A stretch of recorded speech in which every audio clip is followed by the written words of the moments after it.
Hello, everyone, and welcome back to the Brass Gaming Podcast. I'm your host, Christian. Alongside me is the same co-host as usual, Aspen. And today, as you can see in the thumbnail, we're going to go ahead and talk about some of our commanders of Theros and some of the cards we're excited for. Just to begin the episode, as you guys may have noticed on our YouTube channel and on our wall right here, we have this new logo that was created. This was done by an artist named Lunar Art, or Luna Arts. She is a phenomenal artist. She does altars for cards. I recently commissioned her to do one.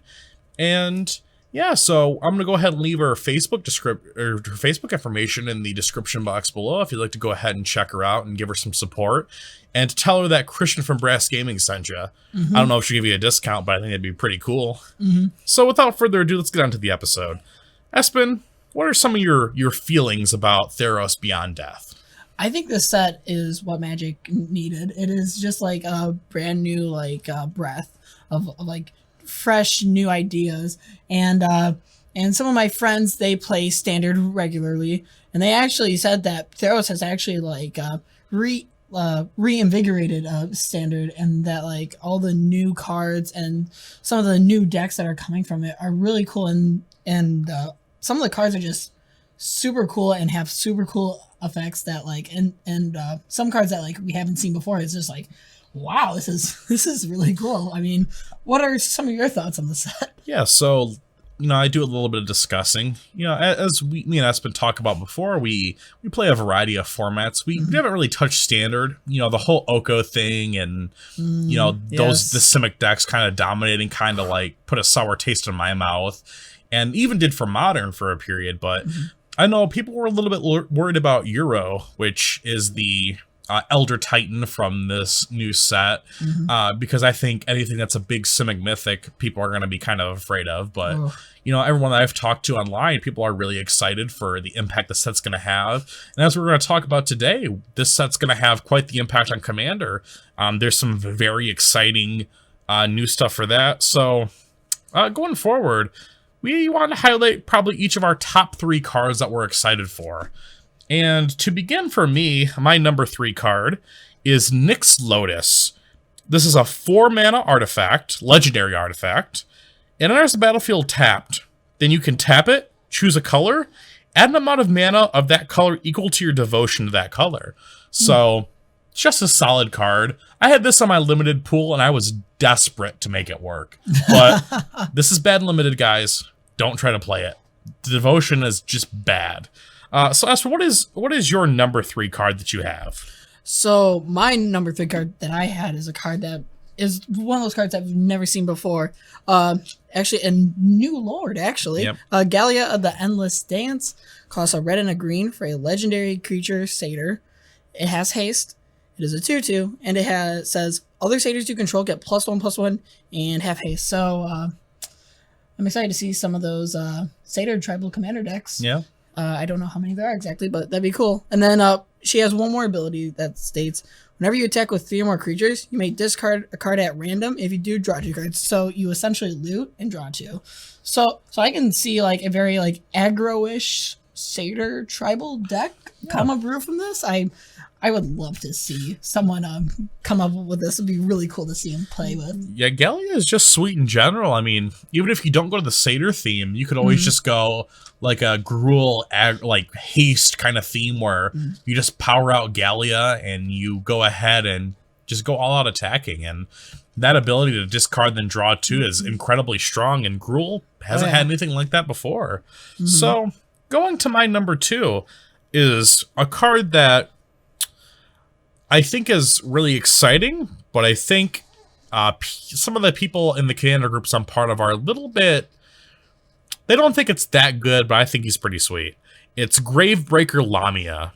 For 4 colors and a black, it's an enchantment creature, Snake Lamia. It's a 4/4. It has lifelink. When Gravebreaker Lamia enters the battlefield, search your library for a card, put it into your graveyard, then shuffle your library.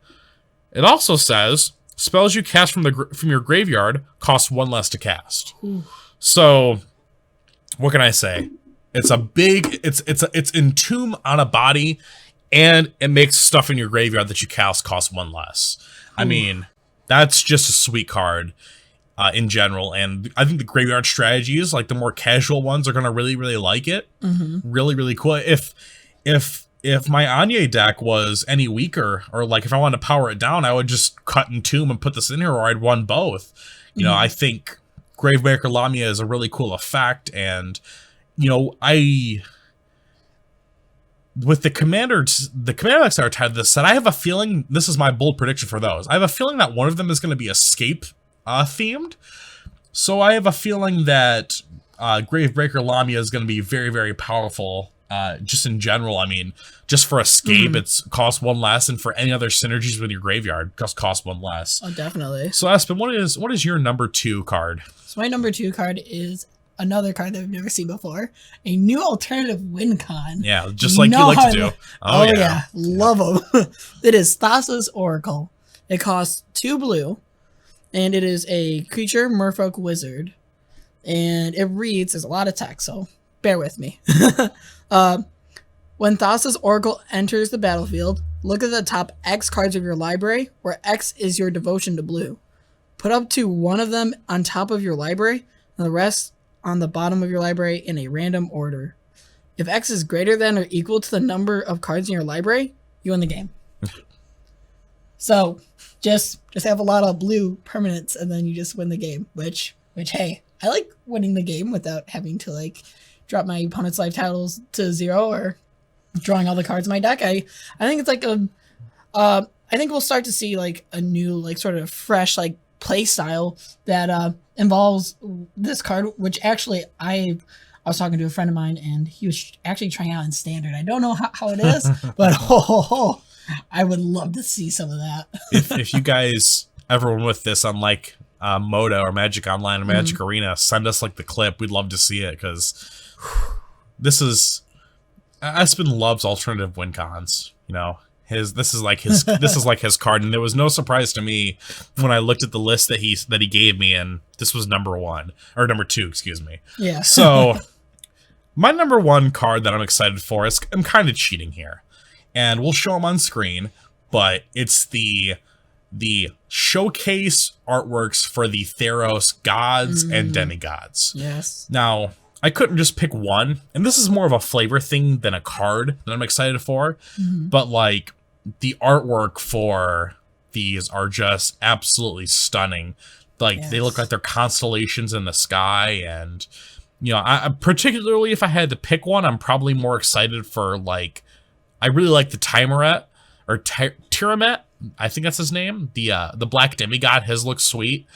And these arts were all done by Jason Engel, and fun fact, he's going to be at Magic Fest Detroit. So I've already purchased quite a few boxes of Theros and the collector's boosters. Yeah. And actually, before coming here to the studio today, Theros was just released as of recording of this. So, you know, there's a lot of exciting stuff coming, and like I can't wait to get all of my showcase cards signed. I'm hoping to score like a sweet foil Cloithus or something, but that'd be awesome. As we just said, Theros came out, and by the time this episode, as of recording this episode, Theros is out, and so this episode will come out a week after. So pretty much, we just want to give our initial take on like some exciting commanders for this set. So Espen, I think this number 1 is probably a lot of people's number 1 in the commander community. So what is your number 1? So my number 1 is the big boy himself, Nyx Bloom Ancient. He costs 4 generic mana and then 3 green for an enchantment creature that is a elemental. It has trample, and it is a 5/5. But it reads, if you tap a permanent for mana, it produces not 2, but 3 times as much of that mana instead. So we've seen a lot of cards that like double your mana, but we've never seen a card that has tripled. Now, this can get very powerful and very broken with some lands, especially like the bounce lands. Like I tap my bounce land for 6 mana. It's good. Nyx Bloom Ancient is like you said, the big boy. He's a very powerful boy, and another reason why I wasn't surprised Espen chose this as number 1 is if you ever play Commander with Espen, if he's not playing a CDH deck, it is literally all ramp. And this is like the ultimate ramp card. 3 times the mana. Here's what Espen's going to do. He's going to play his bounce land in his Tasker deck. He's probably going to put this in there and put all the bounce lands in. No.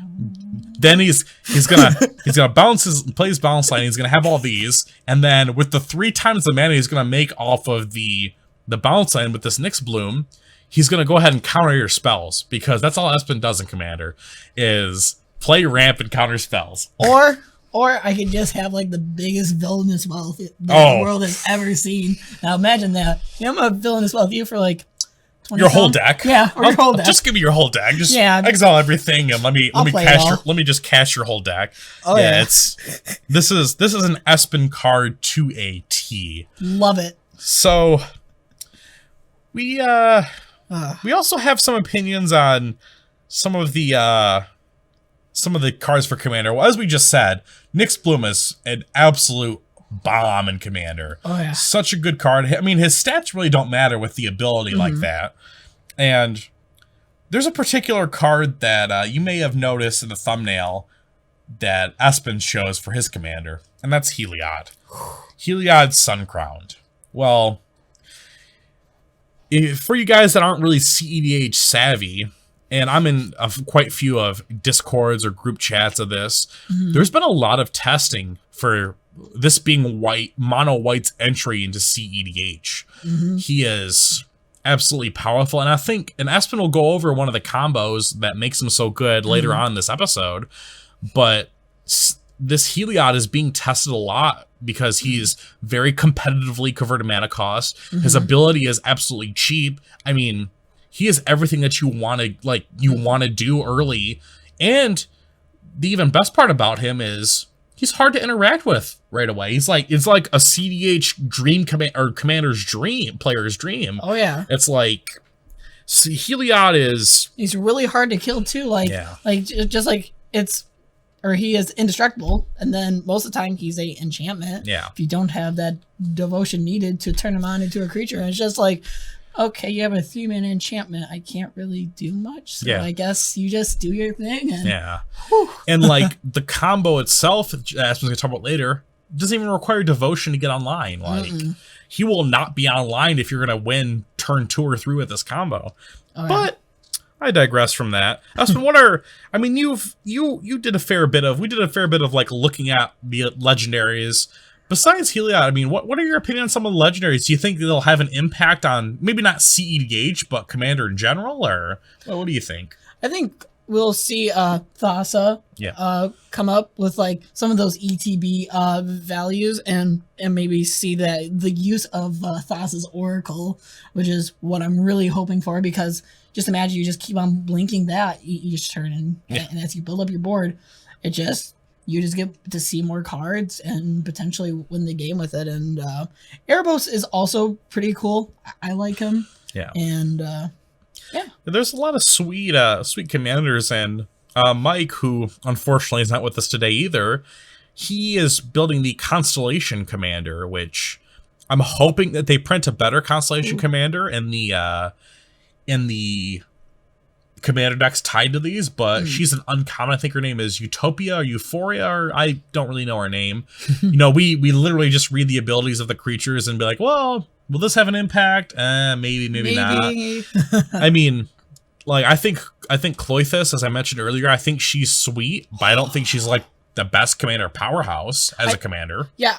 I think we'll see her more in Standard, though. Oh, yeah. Like just for like Gruul. I played Gruul in the past for Standard, and I could just see that. Like, she's a big beater in Gruul, and she has Graveyard Hate. People are already testing her in Pioneer because of, again, Gruul. As Mono Green Ramp may be the best deck in Pioneer, I think Gruul can be just as good. And I think Cloithus having that graveyard interaction is absolutely good, and I think she has a lot of potential to see play, and some people are already even guessing Modern. And while I don't think she'll see much play in Modern, she definitely does not Jund. That's my first question I ask when I'm playing a Modern is, does it Jund? And I think some would argue Cloithus might Jund. I do not think it Junds. I don't think it Junds. You're not going to Jund them out with Cloithus. Yeah. But so going on, as I just revealed, Aspen chose a Healey Odd, and he'll discuss that in a minute.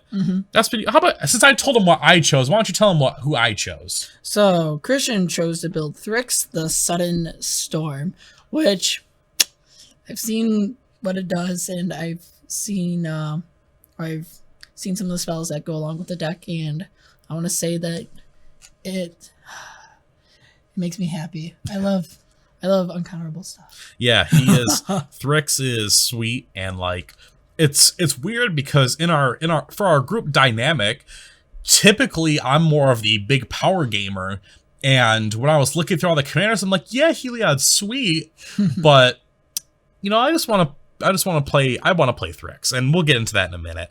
So yeah, Aspen, do you have anything else that you want to add to this? No, I think we're ready to get into our main discussion. But before we move on, I'd like to encourage you guys all to like, share, subscribe, and comment on this video. It means the world to us if you guys do. And we want you guys to like come along with us on this journey as we grow and as we develop more and become a bigger show. We're trying to improve every episode. You know, we noticed the first 2 episodes we had some lighting issues. These last 2 episodes, episodes 3 and 4, there was some camera pulsing. So we're working. We're aiming to get better and better every episode. Oh yeah. And you guys' support and involvement, and even the comments that you show us, and Neighbor Gamer, thank you. Neighbor Gamer is one of my personal friends, and you know, I reconnected with him this past week, and we did a pre-release together, and you know, great. Thank you for commenting. It means the world to us. And so going on to the discussion, we're gonna go ahead and start with Thrix. So, you know, what is Thrix? Why did I want to play him? Well, you know, Thrix may not be the most powerful, but he is big dumb spells incarnate. If you guys don't know what Thrix does, I'll go ahead and read them off to you. Thrix, he is 3 colorless and 2 blue. He is a legendary creature, elemental giant. He's a 4/5. He has flash and flying. And he also reads, spells you cast with converted mana cost 5 or greater, cost 1 less to cast, and can't be countered. Wow. There has never been a big dumb spells commander like this. I mean, if you want to play big blue spells and you have them on board, and it's nice he has flash, so you're not even incentivized to have to cast him. You have that mana right away. Well, I'll just wait to the end of someone's turn, flash him in, and on my turn, I'm going to start casting big dumb spells. And we have on the script to talk about why we chose the commander, but I think I've already explained that. I wanted to play a fun commander where I could cast big broken spells and you can't interact with them. Like, because, you know, I will cast a spell, it will not be countered, and you will like it. That's how, like, and sounds so much fun. When I was building this, you know, we go to a local game store down here where we play Commander on Thursdays, and I'm not gonna lie, your Tasker deck sometimes has some bad feels. And what do you mean? He feels great. Well, it feels great for you, but when you're countering every spell, you know, it kind of gets annoying. So I'm like, you know, I want to build something that Tasker will not counter my spells, and it will be very hard for Tasker. Tasker will sit there and my spells will resolve, and Tasker will like it. And, you know, I have all the broken, you know, the mana crypts and all the broken mana rocks. So Thrix will come down early and you will like it when he resolves. Big sad. But, so that's pretty much why I chose the commander. So you may be asking, well, you have this big boy. What are you going to do with it? Like, how are you going to take advantage of him? Well, first off, and this is going to make some people quiver, the first spell that I'm excited to cast off this is Expropriate. Now, can you imagine that? Expropriate usually costs 7 colorless and a blue for a sorcery. With Thrix out, it costs 1 less. So you're already getting a discount in your Expropriate. It's already good for 9 mana. Already feels good, yeah. But for 8 mana, it's like, okay, well, I'll save a little discount. But for this ability to be uncounterable, and for those who don't know what Expropriate does, I'll read it off here. It has this ability called Council's Dilemma. So starting with you, each player votes for time or money. For each time vote, take an extra turn after this one. For each money vote, choose a permanent owned by the voter and gain control of it. Then you exile it. So I'm going to cast an uncounterable Expropriate. You are either going to give me a permanent or an extra turn, and you're just going to have to like it, because I'm casting big dumb spells, and I'm going to do it very early, and most of the time, you're going to always get an extra turn. Well, I think always, I believe so. I think the best choice is to always give a permanent, but sometimes if, like, Espen's playing Tasker, all he has is Tasker, he doesn't want to give up Tasker, or he has valuable permanents, so he's just going to give me an extra turn because... Well, because also you also get a vote. Yeah. So no matter what, you will get an You're extra always turn. going to get an extra turn because you're not gonna get control of your own permanent. Yeah. So then it's up to, like, the other 3 members or 2 members of the pod. Like, you guys so Espen's going to have Tasker out, and he's probably going to choose money because he doesn't want to have an extra turn. So, okay, I'll take a Tasker. And... I'll activate the ability and get more big dumb spells because, you know, Tasker's got that hybrid, so... But, and then it's just... Expropriate, uncounterable, and for 1 less. Beautiful. What can I say? That's just... Wow. That appeals to me a lot, because Expropriate's one of my favorite, like... I hate to say casual, because it doesn't really see CDH play. For casual competitive commander, it is like my favorite spell. That's good wording, yeah. So, yeah, another thing that I really want to cast off of Thrix is Blatant Thievery, which is like a mini Expropriate, kind of. You don't get an extra turn, unfortunately, but... So Blatant Thievery is 4 colorless, 3 blue, for a sorcery, and it reads, for each opponent, gain control of target permanent that player controls. So, I don't have Expropriate, I have Blatant Thievery. Well, I'll cast that for 6 mana instead of 7, and I'll go ahead and for 6 mana, I'll take one of your permanents, which... It's not nice. It's, again, that's a very mean thing to do. Like, I didn't choose cards that were nice, I chose big dumb spells that I want to do to win the game and progress my game plan. And, this is true, yeah. Like, I'm going to take one of your permanents, and if unless you can remove Thrix, you're going to sit there and like it. Which, and I'm not saying that this is like a foolproof strategy. Like, of course you have to have Thrix protected. Like, you know, people can remove them, but if you get them down early enough, and if you can even cast an Expropriate or a Blatant Thievery off them, you've already got such advantage. Like, that's one spell off this can have a major impact on the game. Oh, yeah. So yeah, you have any thoughts on a uncounterable 1 less Blatant Thievery? I mean, that just... It sounds like Tasker, but better. Yeah, it sounds like... I mean, that just... A little jealous. It sounds good. And so, some of you guys may be asking, well, what would be your number 1 creature you would cast? And to that I say, Tidespout Tyrant. Now, with this deck, I call it big dumb spells, but I'm going to have a fair amount of cantripping, because, you know, I want to dig and get my lands and get my big pieces. So, Tidespout Tyrant is 5 and 3 blue. He's a 5/5 Jin with flying. And whenever you play a spell, return target permanent to its owner's hand. Return a permanent. Yeah. You like playing lands. How about you just replay that basic land? I don't like that. You know, all that ramping you do, Espen. Yeah, you're gonna go ahead and replay all those lands you just ramped for. I mean, Tidespout Tyrant is a monster. He is a monster, and an uncounterable one that costs 1 less. Okay. Whenever I see him play, just like everything like breaks loose, I just go, "Yep, this is fun." Like, you're gonna cast a Tidespout Tyrant, and even being able to cast 1 spell off it, or chain off a couple, like a Brainstorm or a Preordain, or just some little cantrippy spells. Like, that's just good, because you're gonna return a couple of permanents, and like, it's going to have an impact on the game. And that's like the focus of the big dumb spells deck is you're playing spells that are going to have an impact on the game. Yeah. So with all these big converted mana cost stuff, you're going to want to have some cards take advantage of that. Well, look no further than Rush of Knowledge. It is 4 colorless and a blue for a sorcery that reads, draw cards equal to the highest converted mana cost among permanents you control. Well, you're playing big, dumb permanent. And Tidespout Tyrant alone costs 8 mana. Like, 5 mana, draw 8 cards? Okay. And uncounterable with Thrix out. And it's actually 4 with Thrix out. 4 mana to draw 8 cards if you have a Tides power. Or Thryx costs 7 mana, I believe. Or no, 5 mana. Oh. So even 4 mana to draw 5 cards, like, so good. Yeah. Just good. And so I've named a fair bit of sorcery as a creature and a sorcery.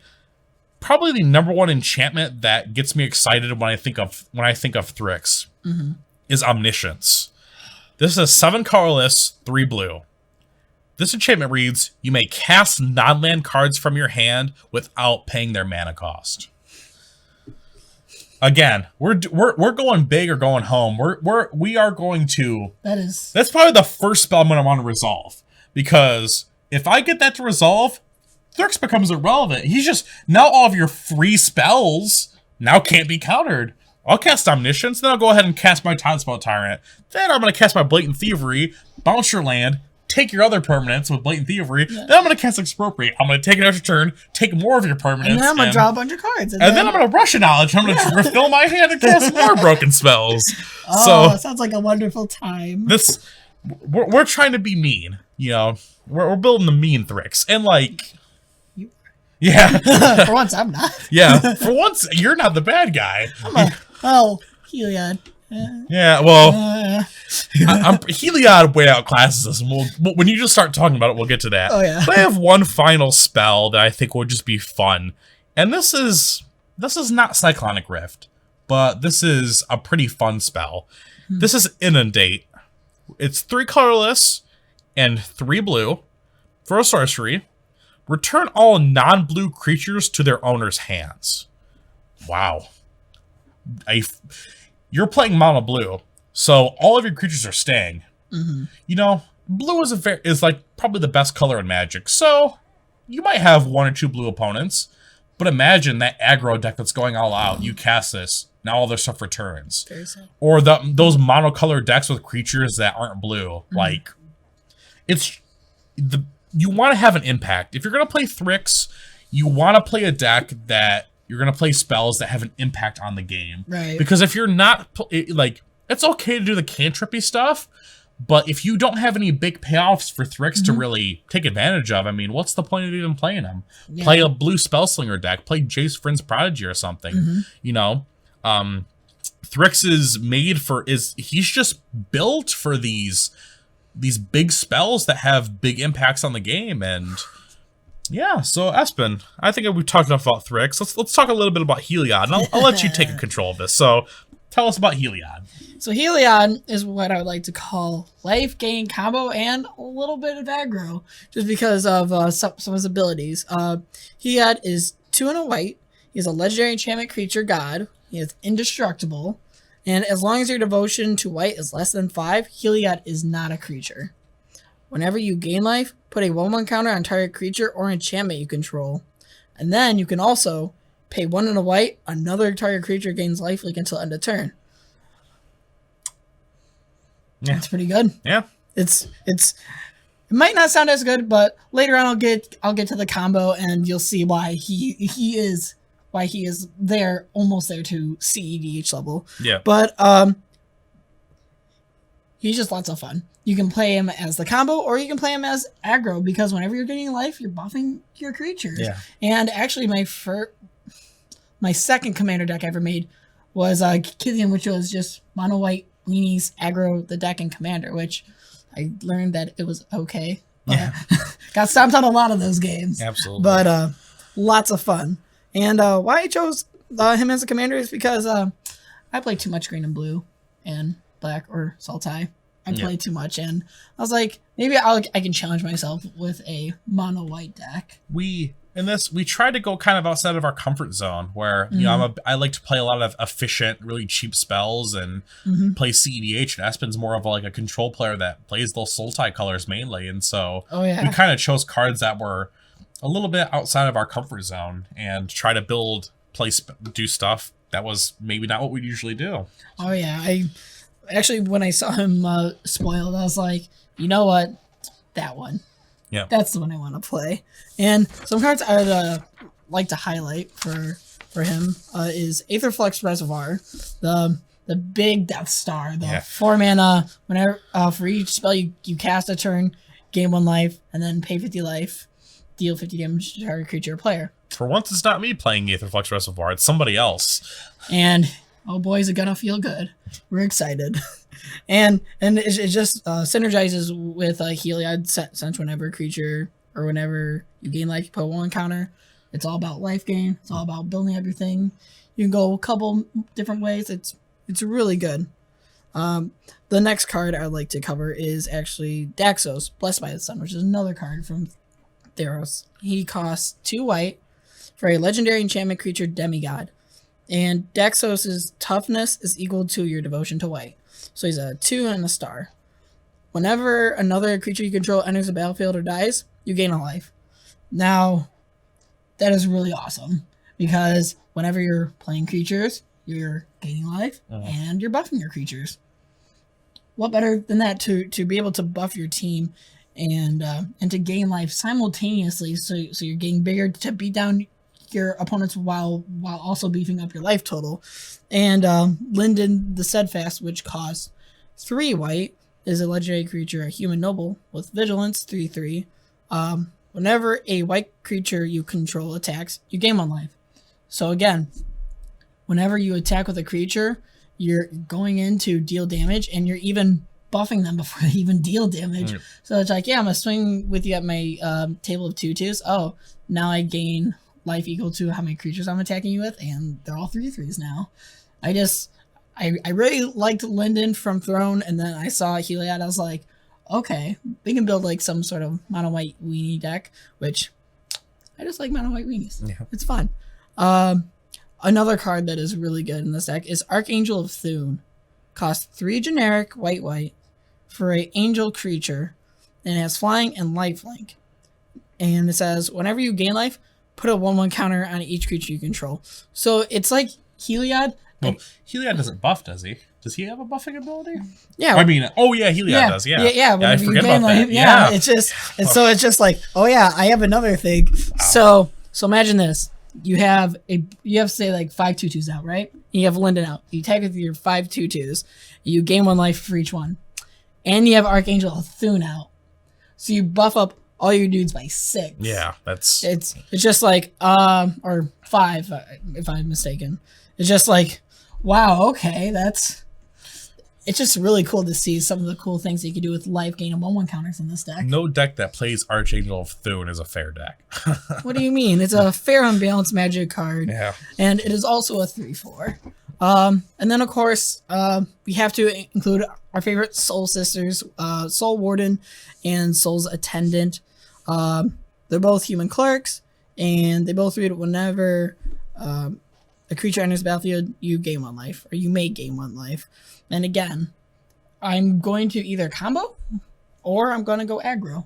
So whenever I play creatures, they also get bigger, which helps with my aggro plan and also keep me alive so my opponents can't kill me as fast, which is just like a cool. It's always cool to do 2 things at once in Magic the Gathering, which is why I think I really chose Healey Odd, because it's like, oh, I get to gain life and I get to buff things. Who could ask for more? And then another card before I get to the combo is Suture Priest, which costs 1 and a white for a cleric. Whenever another creature enters the battlefield under your control, you gain a life. But whenever a creature enters the battlefield under your opponent's control, you may have that player lose 1 life. So now when you're playing creatures, you're gaining life, you're buffing your team, and you're having your opponents lose life. Like, just all these triggers, which triggers are just so much fun to have, to be like, oh yeah, I play this, oh, this happens, and then your opponents just go, oh, well, that's cool. They just get to sit there and watch. Yeah. It's lots of fun. Yeah, honorary Soul Sister, pretty much. Yeah, it's a big Soul Sister because it costs 2 mana, and it makes people lose life too. So really cool. And then finally, we get to the combo, which is a infinite life, infinite damage combo. Yeah, it's so it kind of depends on how you define infinite. Whereas, infinite really doesn't, that phrase doesn't really exist in Magic, because there's very few things that truly like go infinite. Like, this is infinite, and you'll get to why. It's very hard to respond to because of the nature of the creatures that you're playing for the combo, but it is essentially infinite because you're every time. Yo, just explain it. I don't want to take your thunder away from you because I know this is your deck. So the combo involves, so you need Healey Odd, Sun Crowned. Then you also need either Triskelion or Walking Ballista on 2, at least 2. Triskelion costs 6, and it's artifact creature. It comes into play with 3/1 counters on it, and you get to remove a 1/1 counter, and it deals 1 damage to target creature player. Sounds good, and Ballista does the same thing. It is XX, artifact creature construct. It enters the battlefield with X 1/1 counters on it. You can pay 4 mana to put a 1/1 counter on it, and then you can remove a 1/1 counter on it to deal damage to target creature player. So you might be asking, well, how does this really combo off? You deal damage. Cool. So what? Well, when you activate Healey Odd Sun Crown's final ability that gives all creatures lifelink. Oh yeah, so I'm gonna remove a counter from Triskelion. I'm gonna deal 1 damage to you. I gain 1 life. I get to put a 1/1 counter on a creature. I'll put it on Triskelion. I'll do it again and again and again and again until you're at 0 and I'm at a bunch of life. Like, holy cow! You've never seen. I don't believe, or I've never seen White be able to do damage like that. Like just to be like, oh yeah, I'm gonna respond to this. Oh yeah, well I'm just gonna like remove 1 counter and kill you. And in mono White, yeah, I just think that it's super powerful. Something White has never really seen before. Just to like be like, oh yeah, I play 2 cards and then I deal infinite damage. When I think of something with a combo, the last thing that comes to mind is mono White. I don't like when you think mono White is like, yeah. You make tokens, you make a little 1/1 tokens, or you do very, very vanilla, boring things. You exile stuff. You indestructible. And this really gives mono White kind of a new take on life, where, and like we said earlier, this is very. Now, while it hasn't been quite granted the title of a CEDH commander yet because people are still working out the decks, it's seeing a lot of play. And maybe when this video goes up, like you'll start seeing deck lists because Healey Odd has just officially came out today while Sheldon Menery said on Twitter recently that Commander stuff becomes legal in Commander as soon as pre-release. I think people are now just starting, like in this past couple of days, I've started to see people really brew with Healey Odd, and he's got a lot of potential. And I think mono White finally has something that isn't a boring like creature. like it's about time that like mono White has gotten something to like step into the CDH world. Like has all the exile effects, but it finally has, a good legendary where maybe mono White can stand on its own, and you're gonna play like a lot of tutors in these colors that enable your combo, but so we're gonna go ahead and head to the outro of this episode. And to start, we're gonna evaluate Thryx. So looking at Thryx from my perspective, I would rate on the power level scale, I would rate Thryx between a 6 and a 7. You know, he would be a 7 at most because of the power of the spells you're casting. But I would say he bottoms at a 5 or 6, and a 6 would probably be his lowest because, to have that consistent good mana for your spells, you either have to have Thryx out, and then you have to have your fast mana rocks. So like your Soul Ring and just all your fast mana rocks that come down for 0, or you really need the fast starts to start taking advantage of them. Yeah. And I think Thryx is very strong. And like I said, I think he tops out at a 7 because I think it's never bad to cast an Expropriate. It's never bad to cast these spells, but if people can consistently hold you down and kind of keep Thryx off the board, it makes your big spells very vulnerable to those counter spells, and I feel like that's his biggest weakness. And so, Espen, if you had to rate Healey Odd, Healey Odd, if you had to rate Thryx, what would you rate Thryx? Like, what would you top him, where would you bottom him? So I'd probably bottom him at like a 6.5 to a 7, because he is not like. He's not CDH. He's not super competitive, but like just a matter of the fact that there are those big, powerful spells, just like makes him a 7, maybe even a 8, even in some circumstances. If you have the right cards and the right combos in your deck, it's just like, oh my god, just seeing this raw power and just this commander turns on all. So as long as your commander's out, all your big spells are super powerful. Yeah. And it's just game changing at that point.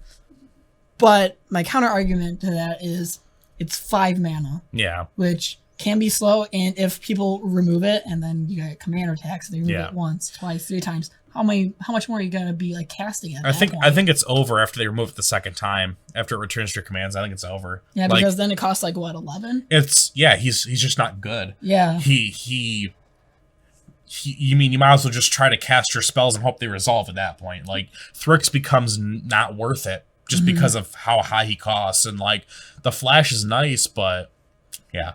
So Espen, what would you rate Healey Odd at? Like we're talking about a really, and Thrix is more casual competitive. Healey Odd is pretty competitive. What would you rate Healey Odd on the power level scale? I think I would rate Healey Odd is more competitive, as we stated.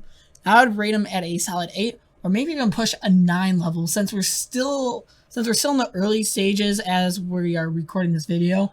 We haven't seen too many results, but I feel like it has that potential to like be a true CEDH deck. We're like, oh yeah, I just play my pieces and win, because as we said before, unlike Thrix, Healey Odd is indestructible. He's not always a creature, so you can't always like exile him. Instead, you have to like exile enchantment, which we don't see like super often in CEDH.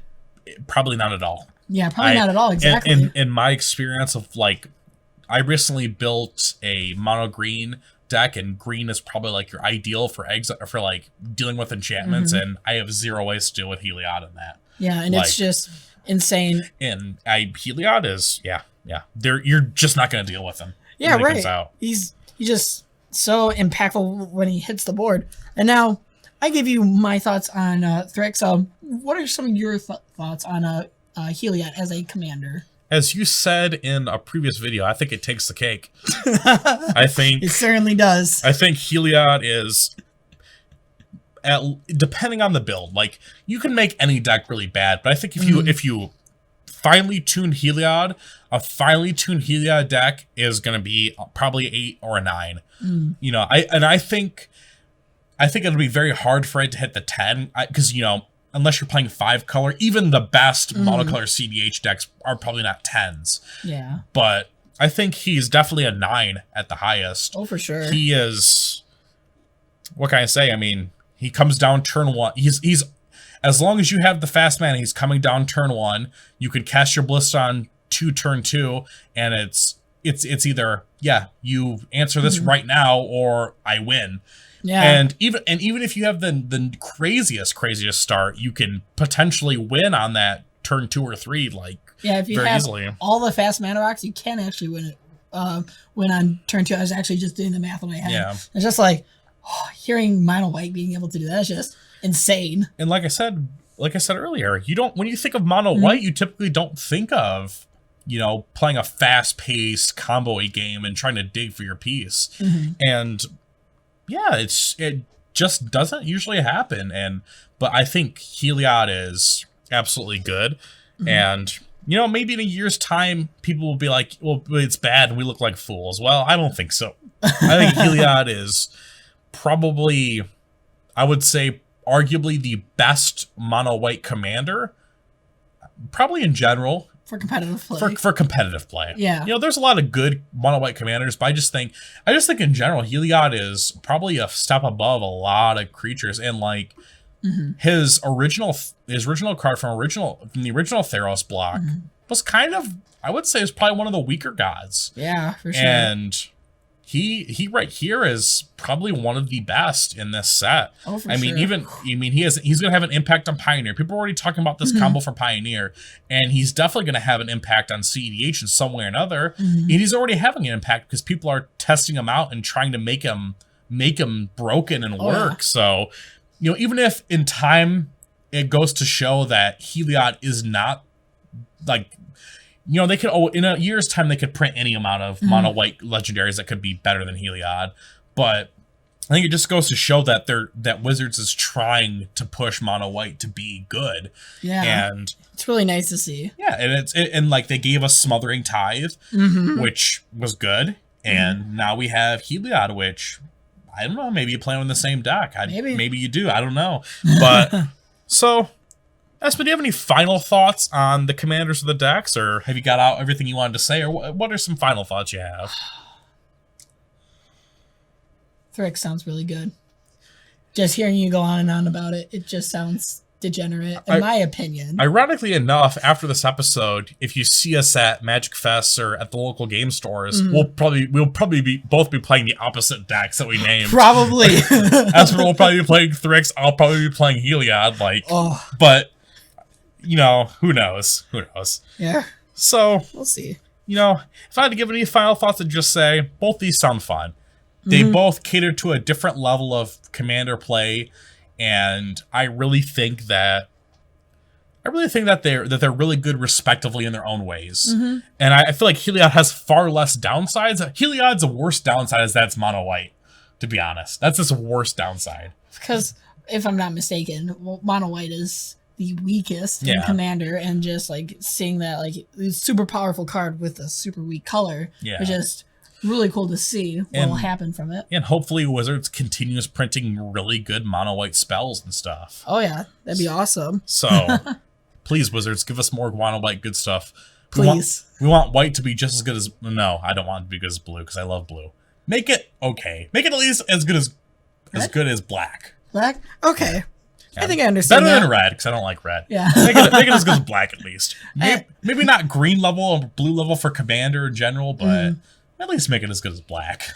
Yeah. And for the ending of this episode, we wanted to do our own thing where every at the end of every episode, we talk about a common anime that we have both been watching or have watched.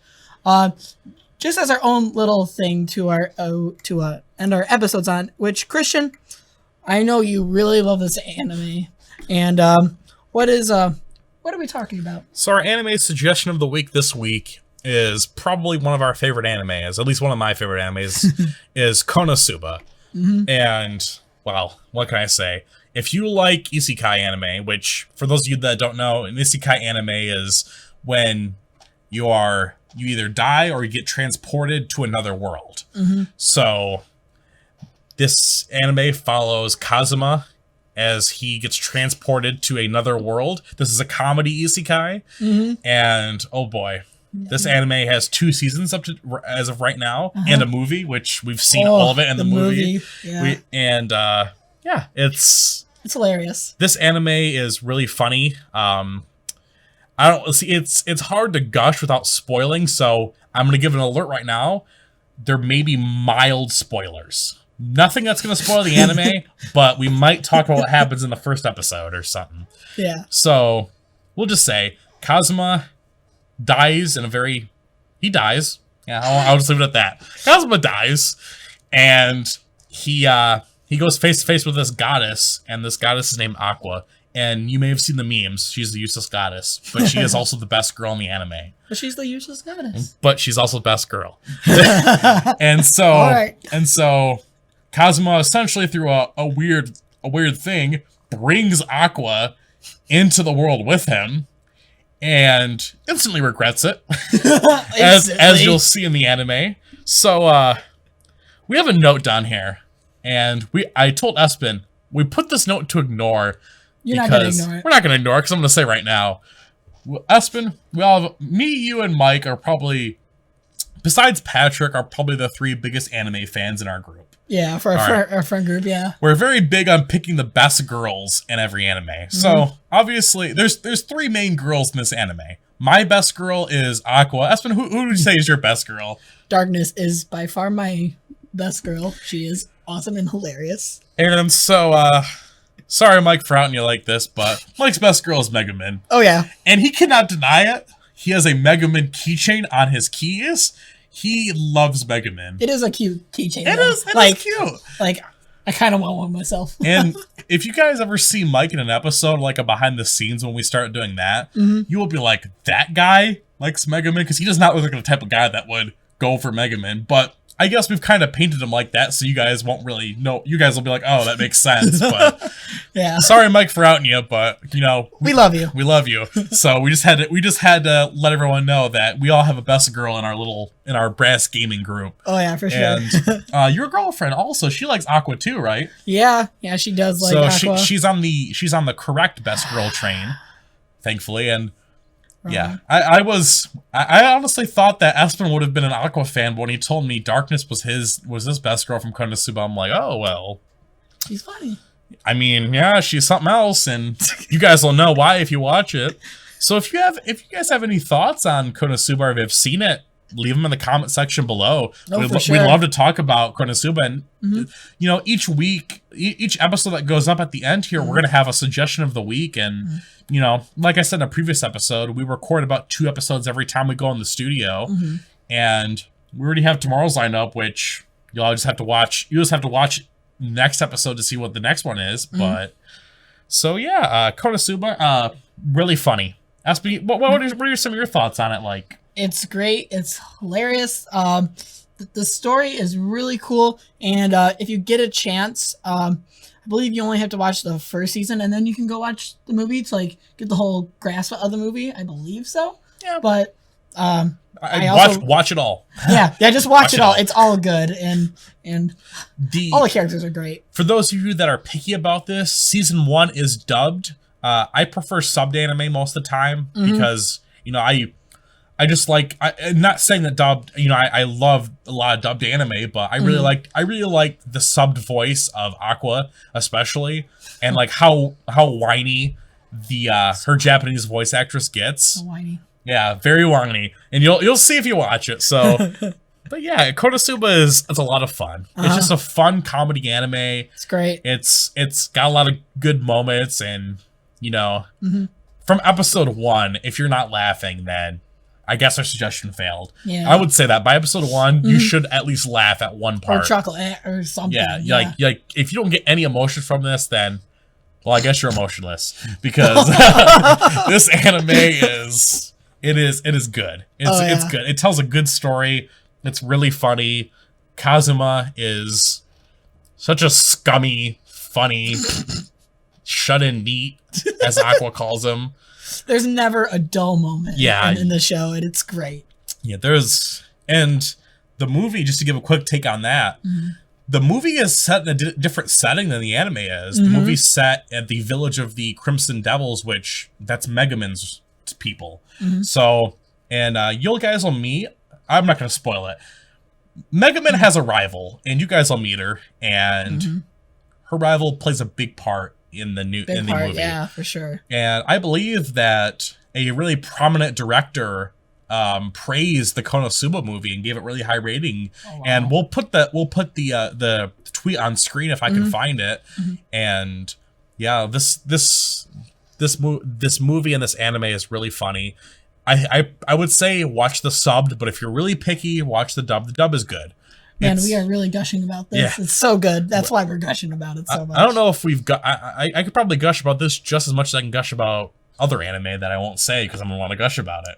You know, a certain bizarre adventure. Jojo. Yeah. But, yeah. Also, quick thing. If you guys would be interested in hearing our takes on anime, we're looking to explore into different territories, and if you guys would just like to watch an episode on us give anime suggestions to talk about anime and talk about the series, let us know in the comment section below or something, or message us. You can, if you don't want to leave a comment, you can email us at brassgaming@brassgaming.com. You know, we're always responding to emails. Always, yep. And yeah, so well, I think we've gushed enough for this episode. Yeah. And we're about 55 minutes in. This will be our longest episode to date. Well, for the Brass Gaming Podcast, I'm Christian. And I'm Aspen. And we'll see you later. Bye-bye.